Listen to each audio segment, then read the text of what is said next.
Boa tarde a todos. Boa tarde para aqueles que nos acompanham também pela TV Câmara, pelo YouTube, pelas redes sociais. Mais um dia de discussão produtiva. Quero agradecer também a presença dos presentes, agradecer a presença da Secretaria de Obras e Planejamento, que se faz presente também aqui, aos técnicos. Chegamos aqui ao terceiro ato pós-revisão do plano diretor, aonde nós vamos discutir o Código de Edificações. A revisão do nosso Código de Edificações ela é de extrema importância, e particularmente é uma área que eu gosto muito como profissional, onde nós vamos analisar, né, a melhor forma de ocupar o solo, de ocupar, né, o ambiente urbano, né, porque nós vamos tratar das questões que estão referenciadas à macrozona urbana, e de forma que a gente consiga trazer mais qualidade ao crescimento, né, das cidades. Então, também quero agradecer aqui em especial a presença do vereador Cal. Né, muito obrigada, Cal, pela sua participação, e você é sempre muito participativo e presente aqui conosco. Tivemos o prazer aí de ter a colaboração da empresa GeoBrasilis, que está desde o princípio aqui conosco. Então, obrigada, Lauane e Débora, pela presença, e estarmos juntos aqui, nessa caminhada, para poder ter uma discussão muito ampla e muito produtiva, e que saiamos aqui, né, com o nosso projeto de lei, para posterior, Cal, a gente enviar aqui para vocês, e aí se enviar e ser um projeto de lei, uma lei efetiva no município. Então, eu declaro aberta a audiência e passo a palavra para a Lauane GeoBrasilis para as apresentações. Boa noite a todos. Obrigada, Marcela, pela abertura e pela parceria ao longo desses últimos anos, né, que nós, da empresa GeoBrasilis, estamos apoiando aqui a Prefeitura na elaboração dos diferentes instrumentos urbanísticos e edilícios do município. Em nome da Marcela, eu gostaria de agradecer todos os técnicos da Secretaria de Obras e Planejamento que nos acompanharam ao longo dos últimos anos, né, a Luciana aí como diretora do departamento, e ativamente junto com os diferentes técnicos das diferentes áreas, né, fiscalização, aprovação de projeto, que foi muito importante para a gente chegar ao resultado que vamos apresentar hoje para vocês. Então, o nosso objetivo principal aqui é falar um pouquinho da minuta do Código de Obras e Edificações, diferentemente da lei de parcelamento, né, que foi um dos instrumentos que a gente elaborou aqui no município. O código ele já existe, é uma lei que não é muito antiga, né, a gente está falando de uma lei de 2008, então tem muitos parâmetros, muitas informações dentro dessa lei que a gente acabou aproveitando praticamente tudo, né, de alguns artigos e de algumas disposições, porque estava funcionando no município, e a gente fez uma revisão mais no sentido de simplificar e dar mais objetividade para alguns aspectos que talvez tinha alguma dúvida ou que não estava funcionando no município, atendendo tanto as demandas, né, da equipe técnica, quanto aos técnicos que hoje trabalham e atuam no município, aprovando o projeto, né, debatendo aí sobre essa questão que é importante.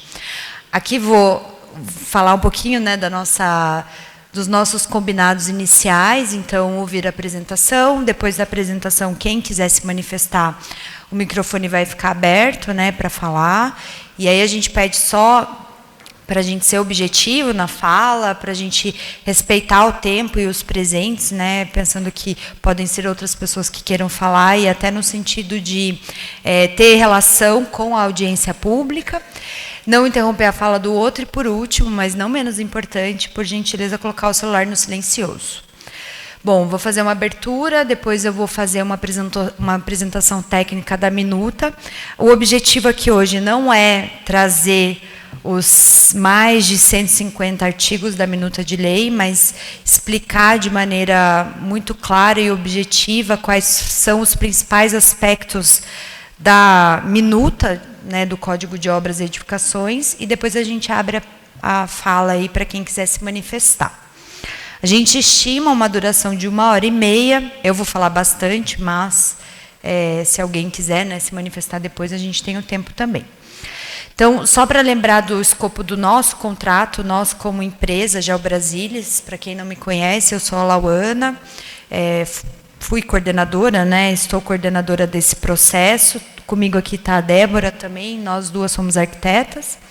Então, a gente teve uma primeira parte de revisão da Lei de Uso do Solo, antigamente chamada como Lei de Classificação das Atividades. Essa lei já foi aprovada.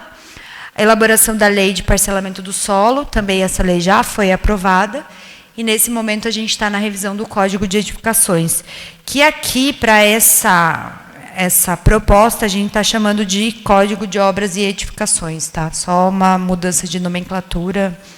Enfim, quais foram as etapas do projeto? Então, a gente teve 2 etapas de discussão técnica, em que a gente fez reuniões com a equipe, com o departamento de planejamento, departamento de aprovação, divisão de aprovação e a divisão de fiscalização de obras.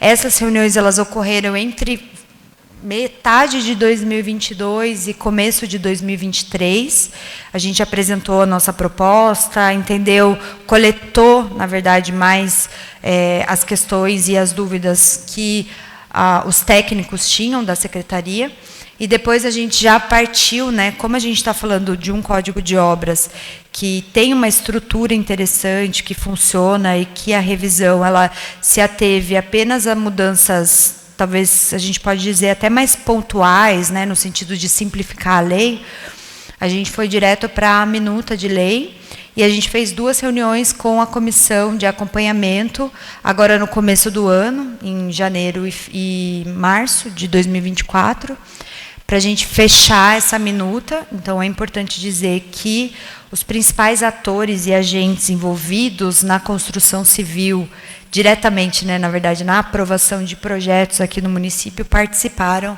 das discussões e grande parte deles estão aqui hoje. Agradeço a presença também, né, de todos vocês. E aí vamos para o que interessa. Então, como eu falei, a gente está fazendo a revisão de uma lei complementar, a Lei 9 de 2008.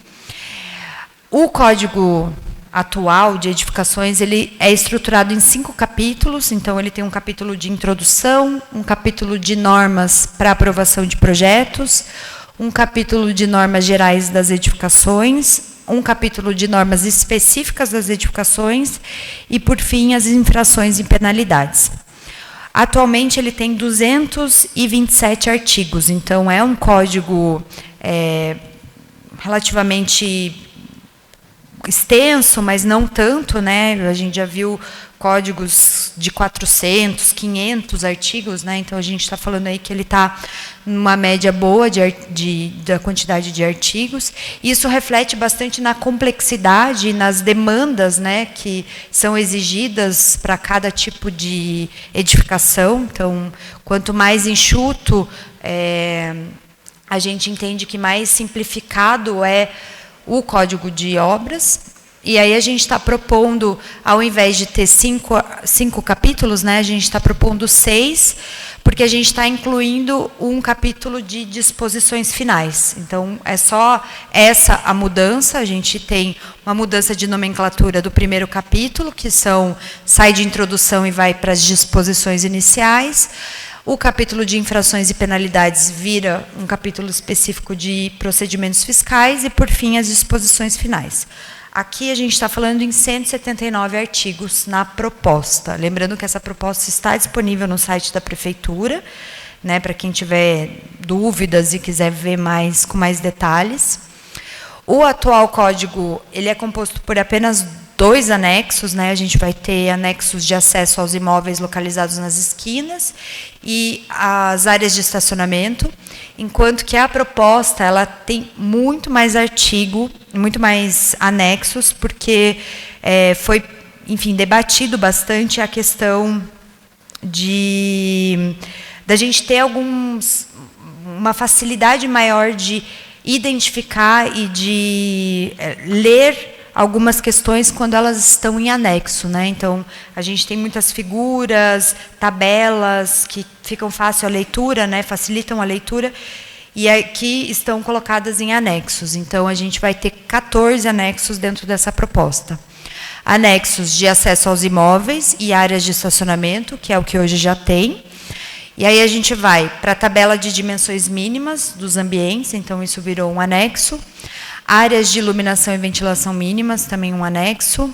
Mezanino, e aí é um anexo com desenhos também para facilitar a leitura e o entendimento, né, de como que funciona todos aqueles Hs que estão colocados na legislação, que por muitas vezes pode ser difícil para o responsável do projeto entender. Então, vai ter um desenho só para isso, mostrando isso. Um anexo ilustrando também o mezanino, que é um mezanino. O modelo de placa de obra, né, não tem como fugir de um anexo, se a gente quer deixar ele ilustrativo. E aí a gente tem alguns anexos de atestados e declarações. A partir do momento que a gente está tornando, possibilitando o projeto simplificado, a gente está permitindo algumas questões para facilitar a aprovação de projeto e a emissão de habite no município, existem alguns atestados e declarações, certificações, que o responsável técnico pela obra, pelo projeto, enfim, vai depender aí do status da obra, ele precisa assinar e disponibilizar para a prefeitura, né, mais como um zelo à responsabilidade, porque ele já tem a responsabilidade perante a anotação ou a RT ou a ART que ele apresenta, né? Então, a gente vai ter um atestado de acessibilidade, uma tabela de multas, né? Então, também acho que isso é um ponto positivo, porque a gente está trazendo para a legislação as questões das multas, deixando isso bem mais claro também. E aí as declarações, declaração de conformidade e responsabilidade técnica, declaração de conformidade e responsabilidade técnica para legalização, laudo técnico, relatório fotográfico, laudo técnico de habitabilidade. E aí, por fim, o que está no começo da lei municipal hoje, né, a gente vai colocar num glossário o que significa cada um dos termos técnicos que estão sendo colocados na lei. Então, essa é a estrutura básica da proposta. Sabendo disso, né, entendendo essa estrutura, a gente vai ter um capítulo 1 de disposições iniciais, em que a gente vai falar de direitos e responsabilidades, e aí a gente vai elencar a responsabilidade dos principais atores envolvidos na aprovação de projetos no município, né? Então, o primeiro deles é o Poder Executivo Municipal, que tem como obrigação emitir diretrizes, legalizar, aprovar projeto, fiscalizar as edificações, né? Isso é uma responsabilidade do Poder Executivo, autuar os responsáveis infratores e embargar obras em desacordo com a lei. E as responsabilidades dos proprietários e dos possuidores, né? O proprietário também tem uma responsabilidade quando a gente está falando em aprovação de projeto, apresentar o título da propriedade, atender às solicitações do órgão fiscalizador, iniciar as obras somente após a emissão do alvará, né? Então, é uma responsabilidade do proprietário ter um responsável técnico, observar os preceitos legais e recolher taxas aí referente à aprovação do projeto. E o profissional habilitado também tem suas responsabilidades, apresentar RRT, ART, dependendo se é arquiteto, se é engenheiro, e elaborar o projeto e executar as obras em conformidade com a legislação. Lembrando que não é só a lei municipal que rege esse assunto. A gente tem leis de bombeiro, normas técnicas de bombeiro, a gente tem a BNT e normas brasileiras de acessibilidade, a gente tem vigilância sanitária. Então, são várias regras que precisam ser seguidas no momento que a gente está fazendo uma aprovação. Então, por isso que é preciso ter essa responsabilidade, né? Bom, a gente já vai para o capítulo 2, normas para aprovação de projeto. Então, os projetos deverão ser apresentados conforme modelos a serem disponibilizados pela prefeitura. Então, a gente não vai colocar isso na lei, né, como que é esse modelo, porque isso pode mudar, pode ser simplificado, pode ser alterado ao longo da vigência da legislação. E aí, quais são os trâmites para aprovação de projeto aqui no município? O interessado tem que fazer um requerimento, né, dizendo, eu quero aprovar o meu projeto. A gente está incluindo aqui, isso é como uma proposta, a vistoria do terreno, atestando aí a situação atual. Então, a prefeitura identificou que alguns casos de aprovação de projeto, já tem um projeto lá, o projeto já está feito, já está erguido, né, e ele está fazendo, tem um requerimento de aprovação de projeto para um imóvel que já está pronto, então, a gente está incluindo a vistoria do terreno, a análise prévia do projeto, comunique-se, e aí está com um asterisco, né, porque se o responsável técnico pelo projeto atender todas as legislações, tudo aquilo que é demandado. Voltou. Tudo que é demandado não precisa do comunique-se, o visto, né, aprovando o projeto, e depois o licenciamento, que é o alvará em si para o início das obras. Então, o visto aprova o projeto e o licenciamento final permite o início das obras. A gente está propondo aqui também a elaboração de projeto simplificado.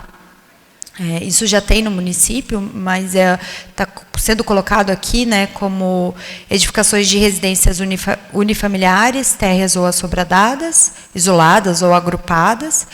Edificação de residência multifamiliar, vertical, térreo mais 3 pavimentos, também pode passar por um projeto simplificado. E estabelecimentos sem atividade definida, exceto de uso coletivo. Então, se, porventura, eu vou fazer um galpão e eu não sei para quem eu vou alugar aquele espaço, eu posso passar por um projeto simplificado. Isso significa que o projeto é muito mais simples, tanto a elaboração desse projeto legal, né, quanto a aprovação também, ela tende a ser mais rápida, porque há menos itens a serem analisados. Bom, toda a obra de construção, demolição, reforma com alteração de área, terraplenagem e movimento de terra, é obrigatório ter o alvará de construção. Então, é um item importante, né, sob pena de fiscalização, sob pena de embargo, multas, notificações. E esse alvará de construção ele é válido por 2 anos, podendo ser prorrogável por igual período. A gente está propondo, aqui vai depender de uma regulamentação específica, mas aí depende só da prefeitura, né, fazer um decreto para isso, o alvará automático. O que significa isso? A pessoa entra com o projeto e já sai com o alvará automático, né? Ela já sai com o alvará para poder construir a sua obra. Isso vai dar muito mais agilidade na construção civil, principalmente para as residências unifamiliares, né, que a gente está propondo aqui, e comércio, serviço e indústria até 750 metros quadrados de área computável. Por que a gente escolheu, por que a gente está colocando aqui como critério 750 metros quadrados? Porque é uma relação do bombeiro, né? Uma exigência do bombeiro. O bombeiro tem essa métrica dos 750 metros quadrados para exigir também o AVCB, o laudo de vistoria do bombeiro. Então, por isso que a gente optou pelos 750 metros quadrados.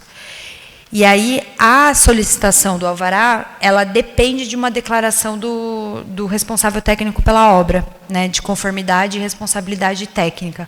Por isso, novamente, dá a importância de se ter essas declarações em anexo, né? Porém, ela vai depender de uma regulamentação específica. O ABITSE, ele vai atestar a regularidade da edificação conforme projeto aprovado.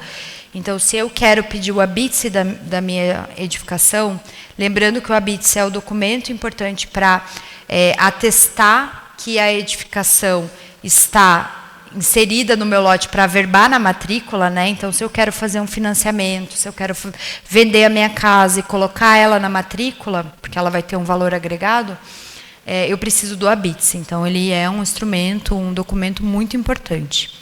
Então, ele atesta a regularidade da edificação, é um documento dado pela prefeitura, tem uma vistoria a ser feita, né, pela prefeitura.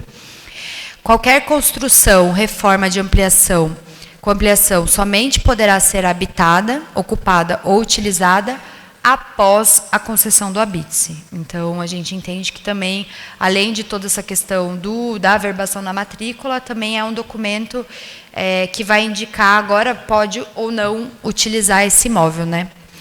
E aí a gente fez um adendo também, né? Teve uma discussão bem interessante com a comissão e com o núcleo gestor, que participou dos debates, que são as edificações comprovadamente construídas até 10 de outubro de 2006, que é a data de início da vigência do plano diretor de 2006, então do plano diretor anterior ao que está vigente hoje. O habite-se poderá ser emitido mediante apresentação de laudo técnico de habitabilidade. Então, muitas vezes é um dificultador para comércio, serviço, que tem uma edificação lá que não está de acordo com o projeto aprovado, né? É uma edificação antiga. Então, ela pode ter o habite-se a partir do momento que tem esse laudo técnico de habitabilidade, né? Emitido pelo responsável técnico. Também há a possibilidade de emissão de habite-se parcial, né? Se eu estou construindo uma edificação que ela tem vários módulos, eu posso solicitar o habite-se parcialmente. E também vai ter a possibilidade do habite-se automático, né? Nos mesmos moldes do alvará automático, a gente também pode ter aqui, dependendo de regulamentação específica, o habite-se automático. A gente vai ter um capítulo 3 de normas gerais da edificação, que é muito parecido com o que hoje já está vigente no município. Então, ele vai dispor sobre reforma e demolição, execução e segurança das obras, materiais e técnicas de construção, incluindo as questões relacionadas aos containers, né, que hoje tem bastante essa ideia, né, de construção em container, então isso está contemplado aqui. Instalações prediais de água e esgoto, e aqui vão ter algumas recomendações para o uso inteligente e eficiente da água. Dimensões mínimas dos cômodos para residências uni- e multifamiliares, pé direitos mínimos e dimensionamento das escadas. Isso sempre pensando, né, na questão das escadas, olhando para as normas que hoje são vigentes, né, nesse sentido. Ventilação e iluminação, e aí, como eu falei, todos aqueles Hs que estão colocados na legislação hoje viraram um desenho que vai ficar muito mais fácil, né, de entender como que isso é aplicado. Especificações construtivas gerais, recuos, áreas computáveis e ocupação, acessos, vias de circulação e vagas de estacionamento. E aí a gente vai ter um capítulo só para falar dos sanitários de forma geral. E aí, lembrando que todas essas normas gerais, elas têm que atender normas técnicas de desempenho e de acessibilidade, né, o que é normal. A gente vai para um capítulo 4, de normas específicas das edificações, e aí a gente vai ter normas específicas para os tipos habitacionais, então, residência unifamiliar, condomínio multifamiliar, horizontal edilício, condomínio multifamiliar vertical, e aí também como proposta, definição de o que é loft, o que é um estúdio, né? Hoje, com o dimensionamento mínimo de alguns ambientes, a gente não consegue ter esse tipo de definição. E como isso está cada vez mais em voga, está saindo de São Paulo, né, da capital, e indo para os municípios de médio porte, né, a gente tem essa demanda por essa tipologia de habitação, então a legislação ela está olhando para isso também. E habitação de interesse social, que a princípio a gente está indicando que tem que seguir um padrão do programa financiador, mas caso não tenha, né, o programa, o agente financiador, a gente está colocando normas específicas. Aí a gente vai ter normas específicas para hotéis e similares, escolas e creches, locais de reuniões de pessoas, necrotérios, velórios, cemitérios, crematórios indústrias, fábricas e grandes oficinas, garagens, postos de abastecimento, edificações destinadas a comércio e serviço, garagens, oficinas e postos de serviço e abastecimento, ficou repetido esse, aeroportos, estações rodoviárias e ferroviárias e obras complementares da edificação.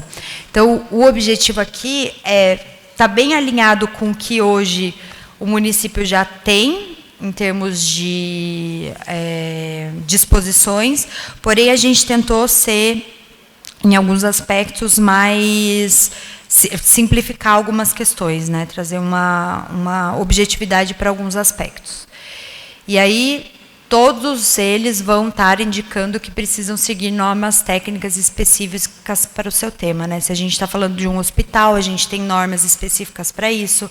Se a gente está falando de escolas, a gente também tem normas para isso. Se a gente fala de qualquer uso que tenha o uso coletivo, né, que tenha outras pessoas utilizando ou várias pessoas utilizando, a gente precisa ter uma atenção especial.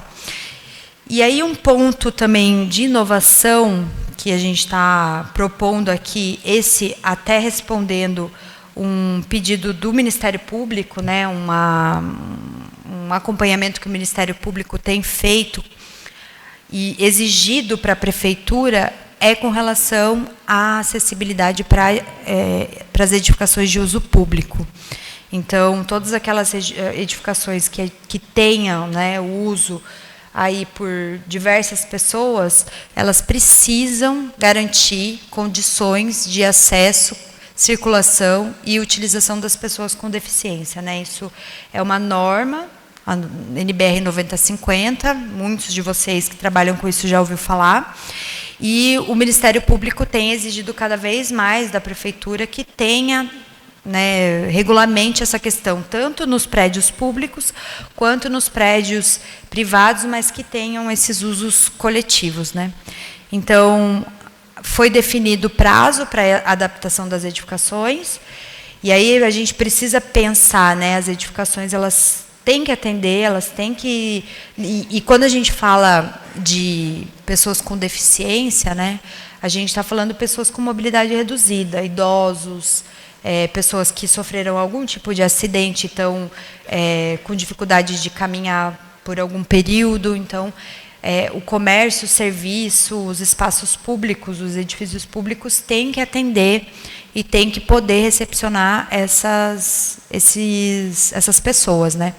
E aí a gente está definindo prazos para isso.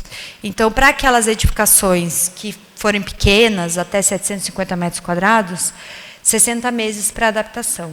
As edificações maiores, que a gente entende que tem mais condições de se adaptar, porque tem mais espaço, tem mais área para fazer aí o elevador que é necessário, para ter o banheiro acessível, o prazo é 24 meses. Então, essa é a proposta da acessibilidade. Eu já estou chegando aí aos finalmente, né? Lembrando que eu não trouxe os mais de 170 artigos, né? Eu estou trazendo aqui as principais questões que a gente abordou nas nossas reuniões.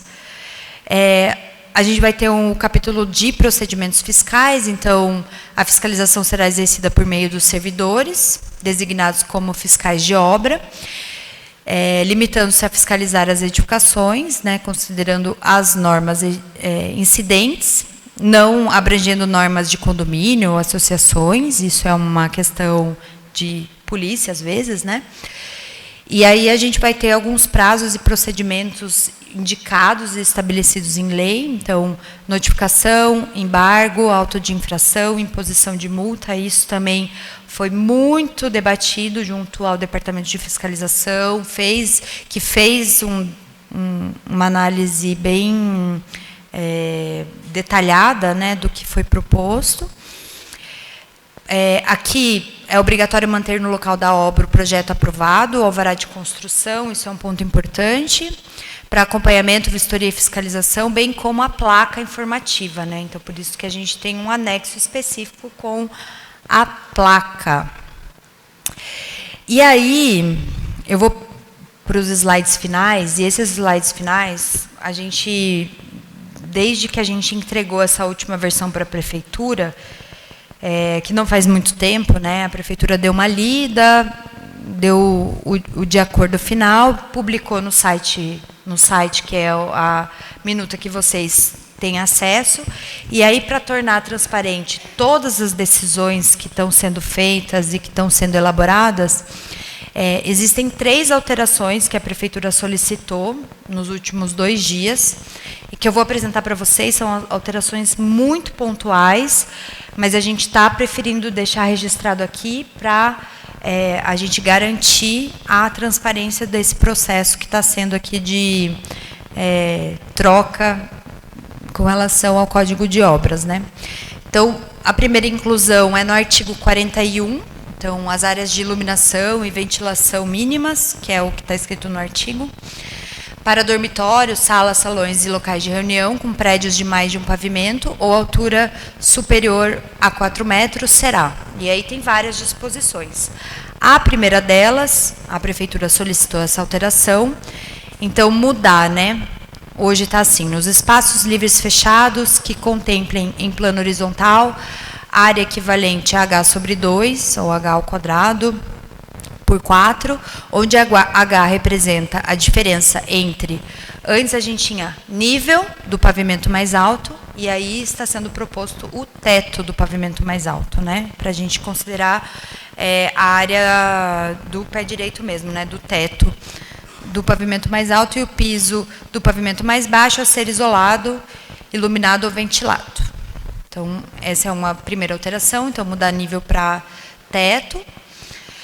Aqui foi feito um pedido também de inclusão, e a gente achou melhor criar um artigo, e aí a gente está colocando aqui 58A, mas provavelmente a gente vai ter que numerar os artigos novamente.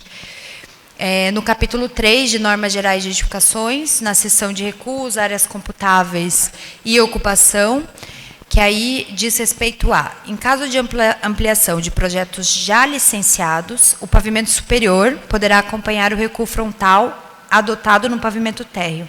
Então, se porventura no pavimento térreo o recuo frontal é de 3 metros, mas hoje exige-se 5, 4, ele pode acompanhar esse recuo frontal, desde que respeitados os demais parâmetros, né? Ele tem que continuar respeitando a taxa de ocupação, permeabilidade, coeficiente de aproveitamento, enfim. E aí, por fim, o último, no artigo 77, são condições de habitabilidade, segurança e higiene das habitações unifamiliares para uso próprio licenciadas em nome de pessoa física ou de nome do representante de pessoa jurídica. E aí também tem uma série de disposições, e aí no parágrafo único está definindo o tamanho da residência unifamiliar. E aí a gente não pode confundir isso com aquela ideia dos lofts, né, e dos estúdios. Aqui a gente está falando de residência unifamiliar, contenham ao menos sala, dormitório, cozinha, instalação sanitária e área de serviço, sim pavimento superior, definindo-se área mínima de construção de 56,50 metros quadrados. E aí, considerando o anexo que define a disposição 26,50 metros quadrados. E é isso. Então, de forma muito rápida, sucinta, e tentei ser objetiva, pelo menos, né?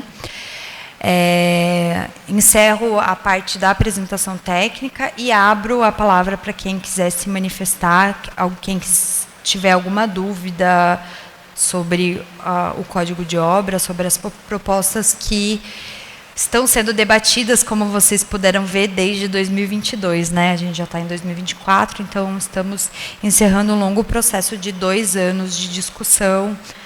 Obviamente que a gente não só debateu sobre esse instrumento, mas a gente vem conversando sobre ele desde 2022.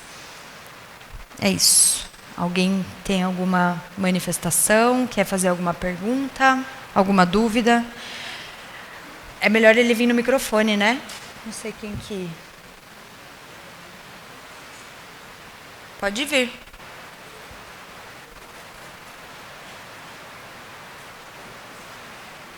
Como está gravando, se você puder vir no microfone aqui embaixo. A gente agradece. É.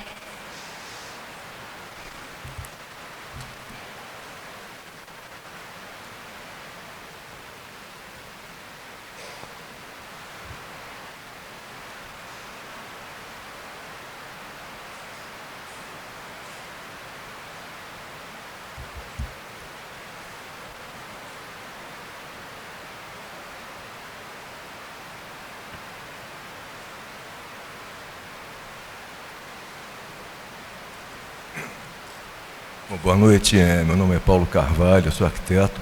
Tá? Eu fiquei, segunda-feira passada, que nós recebemos essa minuta do Código de Obras. Tá? Eu tenho três considerações a fazer nesse aspecto. Tá? A primeira delas em relação aos prazos de comuniques de 60 dias, tá? Que é um prazo extremamente longo, tá? Em até 60 dias. Né? Até 60 Sim. dias. Em virtude de que, se você tiver um comunique, esse prazo pode se estender até 120 dias. Tá? Isso chega até ao ponto de inviabilizar obras corporativas, porque são obras de curto prazo entre a aprovação do projeto e o início das obras. Tá? Então, acho que esse prazo deveria ser reduzido para 30 dias, tá? e tendo o comunique-se, ele é dado uma vez, seria dado um comunique-se uma vez. Se o profissional atender todo o comunique-se, ele poderia já receber o alvará logo depois. Se houver erro de comunique-se, se o profissional não atender o comunique-se todo, volta-se o processo e continua o prazo. Tá? Penso também que não deveria haver, dado a lista de comunique-se, o profissional cumpriu todos, não darem novos comuniques para isso, entendeu? Porque, a não ser que ele não tenha atendido os anteriores. Ok? Então, de repente, esqueci de pedir o comunique assim, aí fica complicado. Tá? Então, acho que ficar bem atento a isso é uma situação. Uma outra situação é em relação a reuso de água. Eu acho que aí tem que falar com o pessoal da Câmara Municipal, mas se podia pensar numa progressão de desconto de IPTU, tá? De uma forma assim gradual, para quem usasse energia fotovoltaica, para quem usasse energia solar, utilização de água de pluviais e tal. Tá? É uma coisa que tem que ser levada em consideração também. Está regulamentado por lei, né? Um outro ponto que eu acho que esse é um pouco polêmico, que eu venho batendo há algum tempo, é em relação à caderneta de obras. Tá? Eu não vejo nenhum sentido em o profissional ser obrigado a apresentar à prefeitura, tá, as ordens que ele deu na obra. A prefeitura não tem que saber disso. Tá? Isso não tem. O médico não apresenta para a Secretaria de Saúde o que ele fez na cirurgia. Um oftalmo não apresenta a consulta que ele deu. Tá? Existe uma lei, a Lei 1903, de 1983, que foi criada pelo Abel Guimarães, filho, que pede isso daqui. Tá, isso já passou. Tá? Então, o pessoal da associação está aqui, a Gil, o Emanuel estão ali, tá, a Nancy. A gente não foi ouvido em relação a esse código. Eu, pelo menos, nunca fui chamado para participar disso. Tá? Eu acho que alguns arquitetos também não foram. Mas, se puser em votação na associação quem é a favor ou contra a caderneta, aí fica valendo o desejo dos associados, que tem que ser acima do desejo da associação. Ok? Então, uma coisa que eu deixo bem claro aqui, que isso pode acarretar em redução de renda da associação. Tá? O que pode ser feito é você entregar uma RT, manda uma RT, protocolo essa RT na associação, paga-se a taxa e volta a coisa. O que não dá é para todo mundo pegar a caderneta, que ninguém faz. Eu nunca vi alguém fazer, preencher caderneta todo dia na obra, sempre que vai à obra. Isso não existe, ninguém faz isso. Tá? Tem gente que usa de bloco de anotação, tem gente que ponho sem ordens semanadas. Então, eu acho que tem que ser revisto isso. Ok? Obrigado. Tá? Obrigada. Lu, você quer falar alguma coisa? Acho que você vai ter que levantar.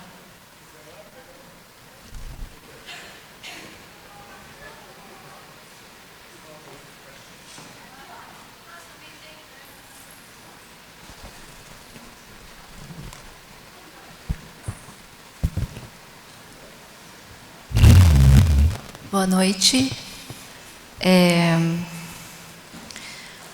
Bom, primeiro, toda a proposta, né, da revisão do Código de Edificações, ele foi realizado por meio da participação de uma comissão de acompanhamento, né, com membros da Associação Comercial e Industrial de Pindamonhangaba e da Associação de Engenheiros e Arquitetos. Então, ele teve a participação né, de outros segmentos, além do núcleo gestor, formado também por técnicos da prefeitura. Então, tudo que está proposto aqui foi feito em conjunto, né, com representação. Em relação ao prazo, foi definido um prazo de até 60 dias, mas os que a gente tem visto hoje nos processos, ele está muito mais rápido, né? A gente, geralmente, uma análise ela é feita em menos de 15 dias. Né? O profissional ele já tem um retorno daquilo. Outra coisa também, em relação ao Comunique-se. Eu posso falar pela divisão de aprovação de projetos também, que a gente tem feito, sim, um Comunique-se, tentado fazer uma análise de uma única vez, né? Como a gente também quer que o retorno do profissional também seja feito de uma única vez, né, o atendimento.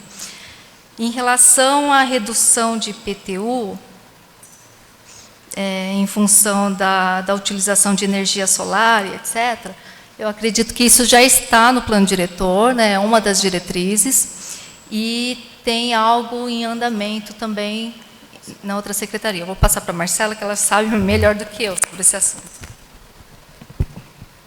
Essa contribuição ela faz parte, né, nós já estamos estudando juntamente com a Secretaria de Finanças e Orçamento, porém isso tem um impacto diretamente à questão orçamentária. Né, quando a gente fala em desconto, diminuição de arrecadação, porém também é um produto que pode sim agregar muito ao meio ambiente. Então, esse é um tema que nós queremos levar adiante, ainda porque temos que estar respeitando os nossos indicadores para que possamos continuar como cidade inteligente. Então, isso realmente é algo que a gente está trabalhando, só que é um processo, porque não é só a gente instituir isso no nosso código, e sim também ter uma correlação com a Secretaria de Finanças e a gente poder equalizar. Então, é um processo, mas que nós já estamos trabalhando com a Secretaria de Tecnologia e Inovação também, para poder agrupar todas as informações e a gente atingir esse objetivo. A mesma coisa sobre a caderneta de obras. Sim. Né? Ela foi discutida várias vezes, muitas vezes nas nossas reuniões, e foi definido dessa forma. Então, não sei se o pessoal da associação também quer esclarecer alguma coisa. É isso. Alguém mais tem alguma manifestação, alguma... Não? Pode vir, por favor. Tem uma coisa também que acontece na análise, que quando vem o atendimento do Comunique-se, então eu vou fazer a defesa também dos analistas, né, e da divisão, ele vem com outros erros. Sim, e aí né, precisa com emitir... outros novos erros. E aí por isso precisa emitir o segundo Comunique-se.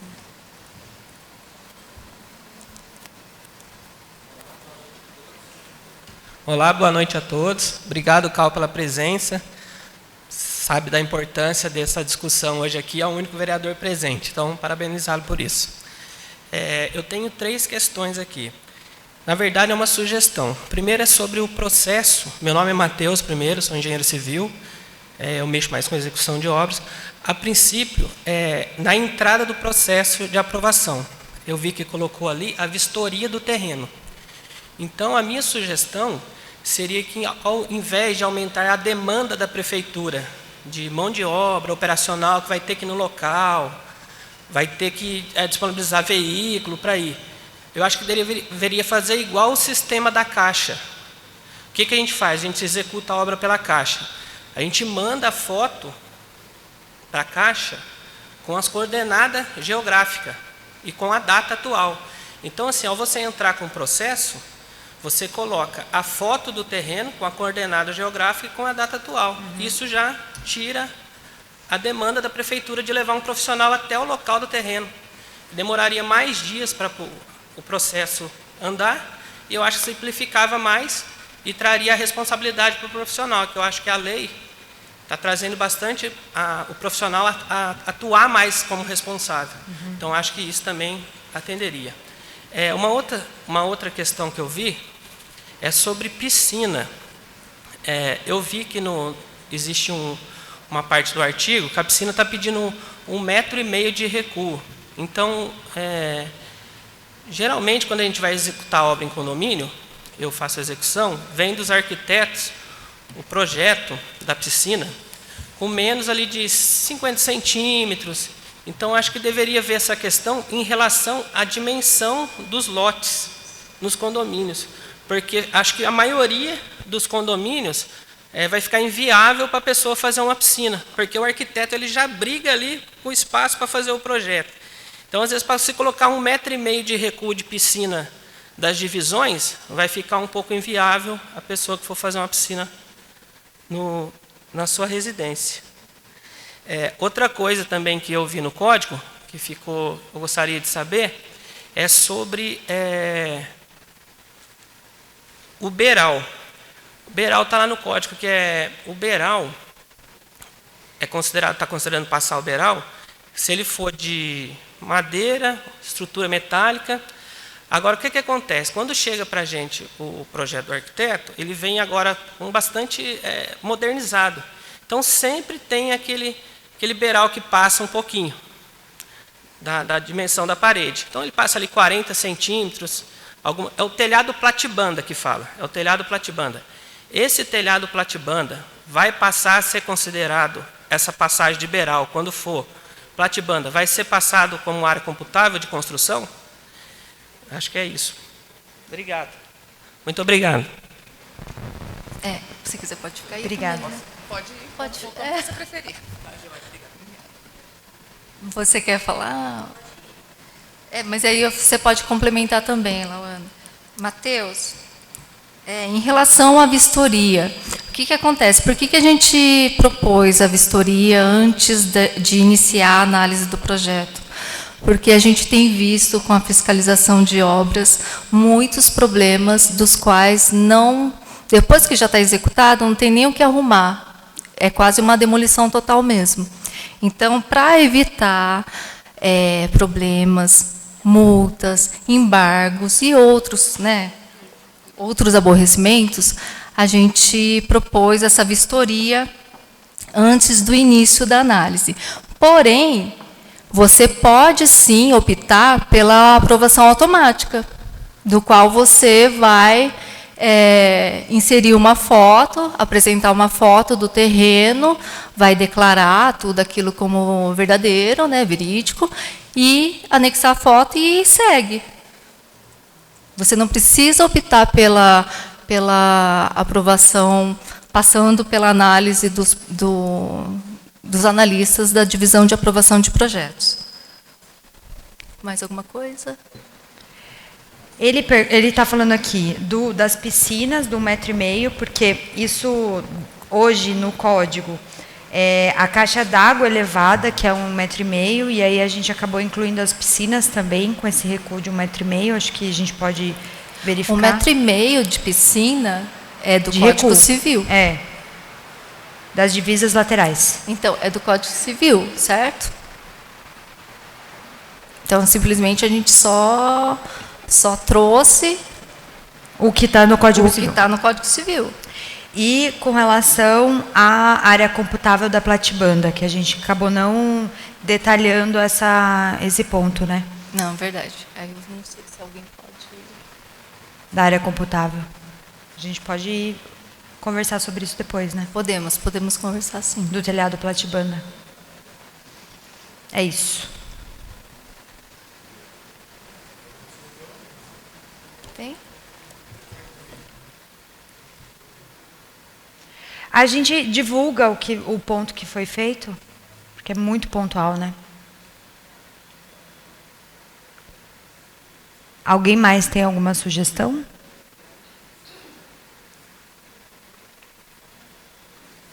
Não. Então, não havendo maiores questionamentos. Aonde? Venha.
Boa noite.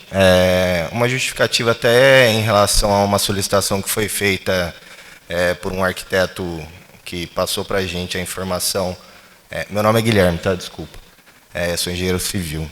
Então, uma solicitação que foi feita por um arquiteto, acho que na noite anterior, aí, em relação ao pé direito, que a gente alterou, né, nas nossas reuniões, até usar um pouco da experiência do Matheus aí em relação à execução de obra, que eu também executo.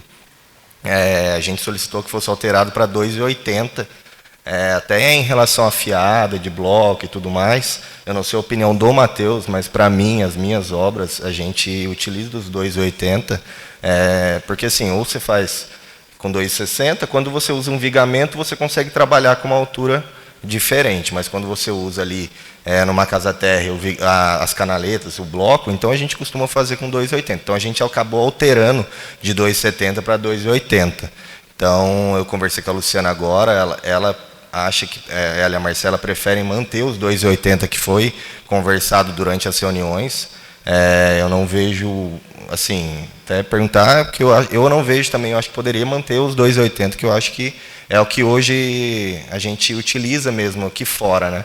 Porque assim, as reuniões, até abrindo um pouquinho mais, a gente tentou chegar em algumas resoluções dentro do código que hoje é existente, de acordo com o que realmente é executado aqui fora. Várias vezes a gente foi conversado com a Luciana e foi passado para ela que não adiantava a gente ter um código que não fosse seguido dentro das execuções, das construções que são feitas aqui do lado de fora. Não adianta você ter uma coisa no papel que não é seguida fora.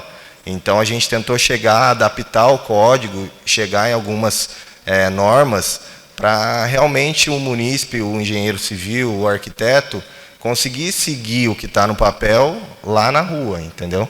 Então as nossas reuniões foi em cima basicamente disso, de seguir o que a gente utiliza nas ruas, entendeu? E não só ficar com uma norma só no papel, tá? Obrigada, Guilherme. A gente pensa que, por uma forma de dar mais qualidade para as construções, o pé direito de 2,80 ele é assim mais fácil em relação também à parte de material, né, no mercado da construção civil. Além do que, toda essa discussão, né, e toda essa produtividade que está acontecendo nas conversas, eu acho isso tudo muito rico, porque a gente consegue validar, né, regras de forma que a gente consiga ter qualidade nas construções. Então, assim, Cal, é uma coisa que é muito positivo, né, a população participar, é muito positivo a gente estar aqui agora, né, fazendo essa discussão, né, até agradecer no começo, aproveito também para agradecer, né, o empréstimo do uso da casa aqui de Leis, que também é sempre bem bacana, acolhedor. A gente gostaria, sim, de uma participação mais efetiva, né, mas a gente sabe das dificuldades, das limitações, mas é um assunto especificamente técnico, mas a gente está aqui para poder oferecer o melhor, né, para a cidade, por isso sim que a gente acha pertinente algumas determinações para um aproveitamento melhor. Alguém mais tem alguma contribuição? Não.